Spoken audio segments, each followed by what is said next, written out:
दोस्तों, स्वागत है आपका आशीष स्टोरी वर्ल्ड यूट्यूब चैनल पर। आज की कहानी है मजाक मजाक में। सुनो, वह पॉलिसी वाली अटैची तो लाना जरा। रीमा, सुन रही हो? विवेक ने बैठक से पत्नी को आवाज लगाई। क्या कह रहे हो? मुझे किचन में कुकर की सीटी के बीच कुछ सुनाई नहीं दिया। फिर से कहो। रीमा अपने गीले हाथों को तौलिए से पोंछते पोंछते ही बैठक में आ गई। वह अटैची देना जिसमें बीमे की फाइलें रखी हैं। वैसे तुम कहीं भी रहो, कोई न कोई तुम्हें देखकर सीटी जरूर बजा देता है। विवेक पत्नी को देखकर मुस्कुराते हुए बोला, फालतू की बातें ना करो, वैसे ही कितना काम पड़ा है। तुम्हें यह काम भी अभी करना था। रीमा झुल्ला पड़ी। यह काम भी तो जरूरी है। जो पॉलिसी मैच्योर हो रही है उसका क्लेम ले लूंगा। सुनो, कोई हॉलिडे पैक ले लो, कहीं घूमने चलते हैं। और रिनी की शादी का क्या प्लान है तुम्हारा? रीमा की बात सुन विवेक ने पूछा, अभी 22 साल की ही तो हुई है। अभी 2-3 साल और हैं हमारे पास। उसके बाद कौन सी खजाने की चाबी हाथ लगने वाली है। जो भी पैसा है वह सब पॉलिसी, शेयर, एफडी के रूप में, बस यही है। विवेक ने अटैची खोलते हुए कहा, अब चाहे खुद सेकंड हनीमून मना लो या बच्चों का घर बसा दो। 1-2 साल बाद तो रोहन बेटा भी शादी के लायक हो जाएगा। विवेक कागजों को उलटते पलटते बोला, अरे हाँ, कल छोटू भी मिला था जब मैं ऑफिस से निकल रहा था। बड़ा चुपचाप सा था। पहले कितना हंसी मजाक करता था। चलो अच्छा है, उम्र के बढ़ने के साथ थोड़ी समझदारी भी बढ़ गई उसकी। रीमा कुछ न बोलकर चुपचाप रसोई में आ गई। फिर काम करते हुए सोच में पड़ गई कि समय कितनी तेजी से बीतता है। इसका आभास सिर्फ बीते पलों को याद करने पर ही होता है। उसकी शादी को भी तो 27 साल हो गए। जब शादी तय हुई थी तो मात्र 19 वर्ष की थी। सगाई से विवाह के बीच 6 माह उसे कितने लंबे लगे थे। विवाह करूं या ना करूं, सोच सोचकर पगलाने लगी थी। जहां एक और विवेक का व्यक्तित्व अपनी ओर आकर्षित करता, वहीं अपने लखनऊ शहर से मीलों दूर कानपुर के एक छोटे कस्बे की कस्बाई जिंदगी और उसका संयुक्त परिवार उसके सुनहरे सपनों में दाग की तरह छा जाता। अपने सपनों के साथ अपनी अधूरी पढ़ाई के बीच विदा हो वह ससुराल आ गई। यहाँ के घुटन भरे माहौल से निकलने का एक यही रास्ता बचा था उसके पास कि वह अपनी पढ़ाई पूरी कर ले। बस इसी बहाने मायके का रुख करने लगी। स्नातक की पढ़ाई खत्म कर कंप्यूटर डिप्लोमा ले लिया। विवेक ने उसे भरपूर आज़ादी दे रखी थी। जहां विवाह के 4 वर्ष पूरे हुए, उसकी झोली में स्नातक की डिग्री के साथ डिप्लोमा इन कंप्यूटर और 2 नन्हे मुन्ने रोहन और रिनी भी आ गए। ससुराल में 2 जेठ जेठानियां, उनके 4 बच्चे, सास ससुर, एक घरेलू नौकर समेत कुल 14 सदस्य एक बड़े से घर में एक छत के नीचे जरूर थे, मगर एक साथ नहीं। साझा चूल्हा भी इसलिए जल रहा था क्योंकि अनाज, दूध, घी, दही, सब्जियां सभी तो अपने घर की ही थी। कमी पेशी के लिए ससुर जी की पेंशन व घर खर्च के नाम पर चंद रुपए सास को पकड़ाकर उनके बेटे निश्चित हो जाते। बहुओं में सारा झगड़ा काम को लेकर रहता। वह फटाफट रसोई का काम निपटा कर घर आए मेहमानों का भी स्वागत सत्कार बहुत सम्मान के साथ करती। मोहल्ले में उसकी बड़ी तारीफ होने लगी तो दोनों जेठानियां एक तरफ हो उसके काम में तरह तरह के नुक्स निकालने लगी। इसी बीच विवेक का ट्रांसफर हेड ऑफिस दिल्ली हो गया। तब वह बहुत खुश हुई थी कि चलो अब तो कहीं अपने हिसाब से जिंदगी बिताएगी। किंतु विवेक ने यह कहकर साफ मना कर दिया कि दिल्ली में मकान, बच्चों के स्कूल, सभी कुछ इतना आसान नहीं है, तुम्हें बाद में ले जाऊंगा। विवेक दवा कंपनी में एरिया मैनेजर था। रीमा फिर से एक बार मन मारकर रुक गई। फिर जब ससुराल के पास एक नया स्कूल खुला, तब स्कूल में बच्चों के एडमिशन के साथ ही उसे भी कंप्यूटर टीचर की जॉब मिल गई। विवेक ने हमेशा की तरह उसे प्रोत्साहित ही किया। अब तो दोनों जेठानियों ने सास के कान भरने शुरू कर दिए कि घर के काम से बचने के लिए स्कूल चल दी। महारानी सास को सुबह शाम की रोटी से मतलब रहता, जिसे रीना समय पर दे देती। दोनों बच्चे अभी छोटे ही तो थे। रोहन 4 साल का और रिनी 3 साल की। दोनों को स्कूल में दाखिल करा। अब वह निश्चिंत थी, मगर घर का माहौल जमे पानी सा सड़न पैदा करता। ऐसे में छोटू की हंसी मजाक भरपूर बातें उसे ठंडी ताजी हवा के झोंकों सी लगती। छोटू मतलब बलवीर सिंह, इस नाम से उसे कोई नहीं पुकारता था। पूरे मोहल्ले का प्रिय समाज सेवक। बस पढ़ाई लिखाई में मन ना लगता, ना ही शांति से घर में बैठ पाता।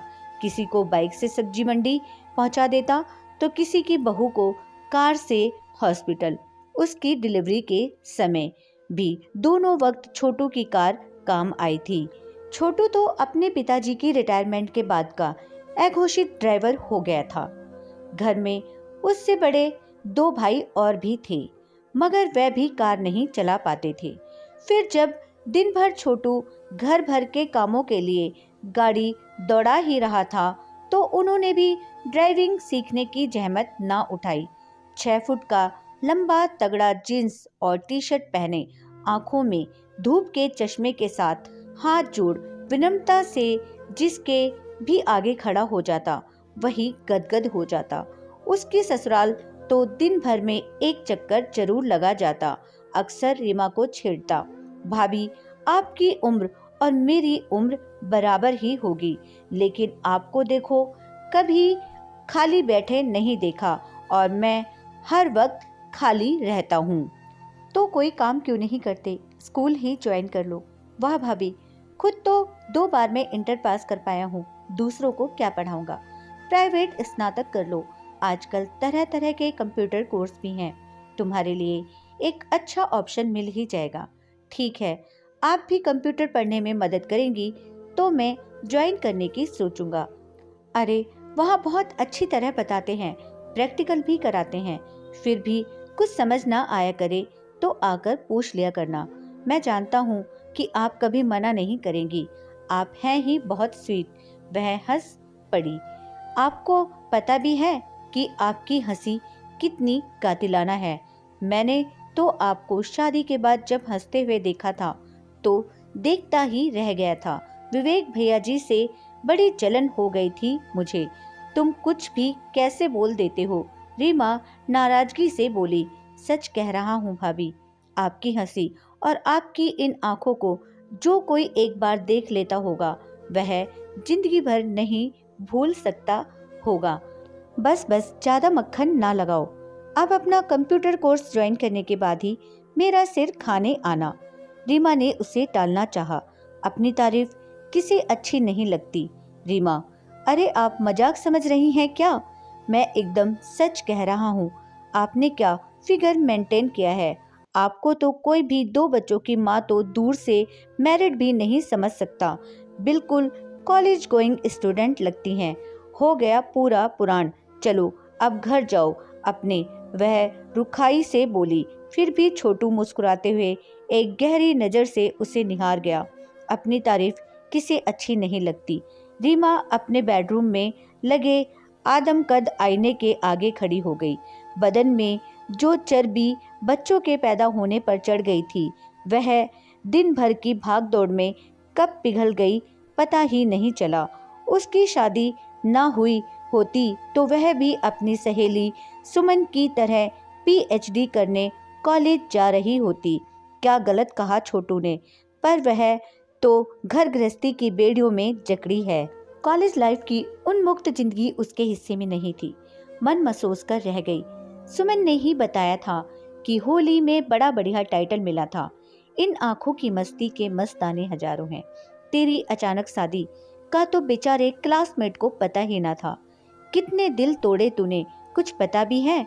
जब दोबारा कॉलेज ज्वाइन किया था तब उसे ऐसी कितनी बातों से दो चार होना पड़ा था। शशि उसे देखकर उछल पड़ी कि अरे मेरी लाडो, जीजा जी के साथ कैसी छन रही है। कुछ पढ़ाई भी की है तुमने? उसे अपने विवेक के साथ बिताए अतरंग पल याद आ गए और उसका मुखड़ा शर्म से गुलाबी हो गया, मानो उसके बेडरूम में वह सभी अचानक प्रविष्ट हो गई हो। अरे इसे देखो, क्या रूप निखर आया है, सुमन ने छेड़ा। यह सुन अनीता चहककर बोली, मेरी शादी होगी ना, तब देखना मेरा रूप। सभी उसके बड़बोलेपन पर हंस पड़े। कभी कोई परीक्षा कक्ष में छेड़ देता। क्यों, तेरे ससुराल में सास ससुर सब साथ रहते हैं क्या?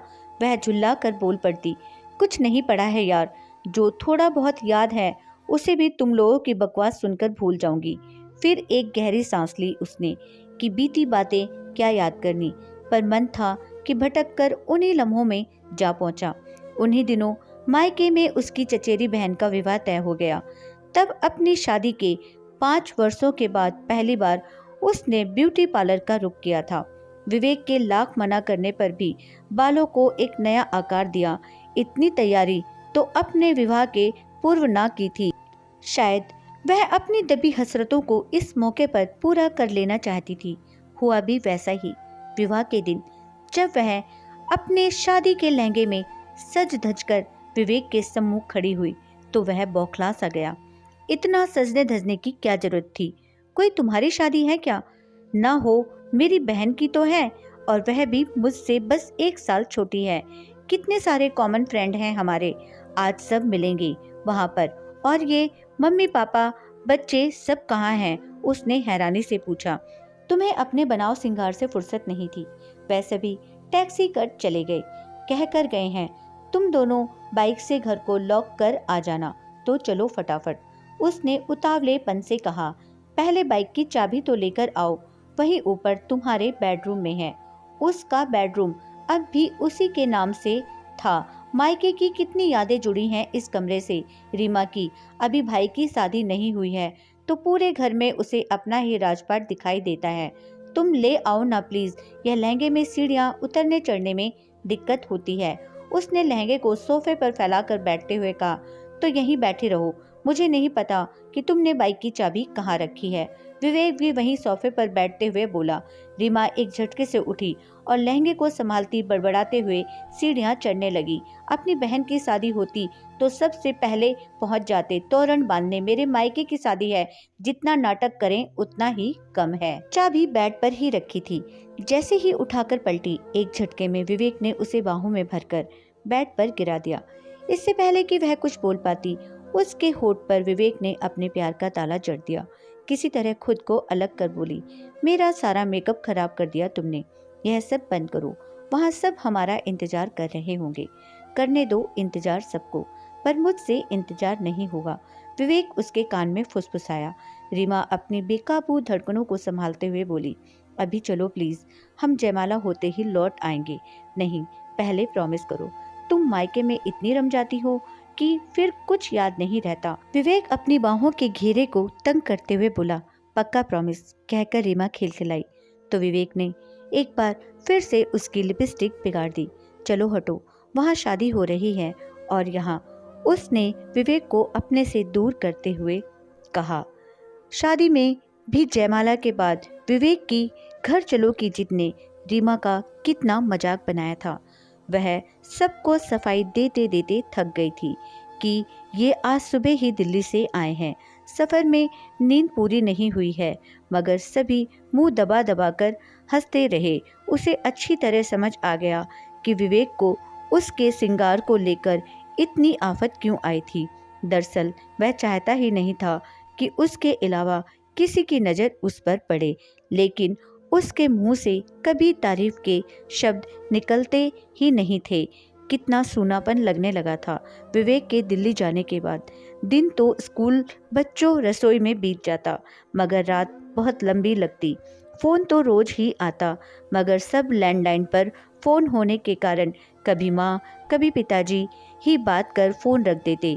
अगर रीमा ने उठाया तब तो ठीक, वरना वह उसे बताकर मुक्ति पा जाती कि विवेक का फ़ोन आया था।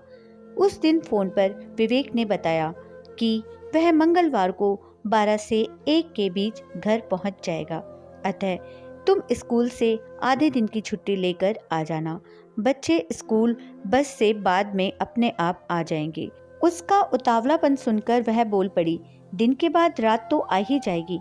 तब विवेक गुस्से से बोला था, रहने दो तुम, अब मैं बाद में छुट्टी लूँगा। अच्छा, नाराज़ ना हो, मैं हाफ डे ले लूँगी। उसने कमरे में चारों तरफ नज़र दौड़ाकर कहा। कमरे में कोई मौजूद नहीं था। उसे झुल्लाहट हो आई कि फ़ोन तो घर के चौराहे पर रखा है और लाट साहब को रोमांस सूझता है। उस दिन उसने सुबह ही घर में बता दिया था कि लंच टाइम तक ये आ जाएंगे। स्कूल में मासिक परीक्षा चल रही है, अतः स्कूल जाना जरूरी है। स्कूल में प्रिंसिपल से कहा कि घर में फंक्शन है, आज फिर जल्दी जाना है। कंप्यूटर प्रैक्टिकल परीक्षा पहले 4 पीरियडों में ही निपटा दी। छुट्टी की मंजूरी मिलते ही तुरंत स्कूल के गेट तक पहुंच गई।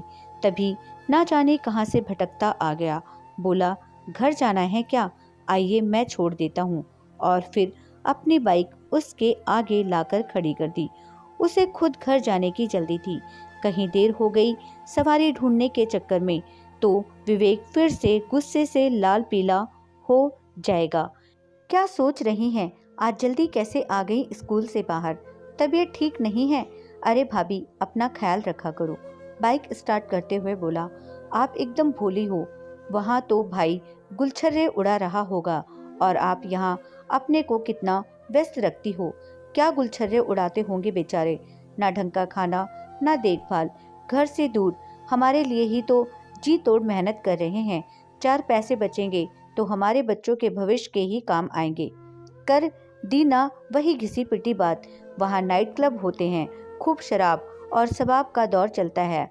वहाँ किसे अपनी बीवी याद आएगी। फिर उसका मन हुआ कि वह छोटू को बता दे कि उसका पति घर में कितनी बेसब्री से उसका इंतजार कर रहा है। इन सब चक्करों से वह कोसों दूर है, वरना आज उसे यूं झूठ का सहारा लेकर आधे दिन की छुट्टी लेकर घर नहीं भागना पड़ता। पत्नी पति के हर परिवर्तन को झट से भाप लेती है, मगर उसने छोटू की बातों को कोई तवज्जो नहीं दी। आओ चाय पी कर जाना। उसने अपने घर के गेट के आगे उतरकर छोटू से औपचारिकता निभाने को पूछा। नहीं, फिर कभी। आज आपकी तबीयत ठीक नहीं है, फिर आऊँगा। मुझे आपसे कंप्यूटर की कुछ कमांड समझनी है। ठीक है, अगले हफ्ते आना। अभी बच्चों के टेस्ट चल रहे हैं। जो हुक्म। स्वीट भाभी अपनी खीस से निपोड़ता हुआ बाइक को एक झटके से मोड़कर वापस चला गया। टीना ने चैन की सांस ली कि अगर अंदर आ जाता तो विवेक के प्रोग्राम का क्या होता। सास ससुर बरामदे में ही बैठे मिल गए। आज जल्दी आ गई, विवेक आया है इसलिए।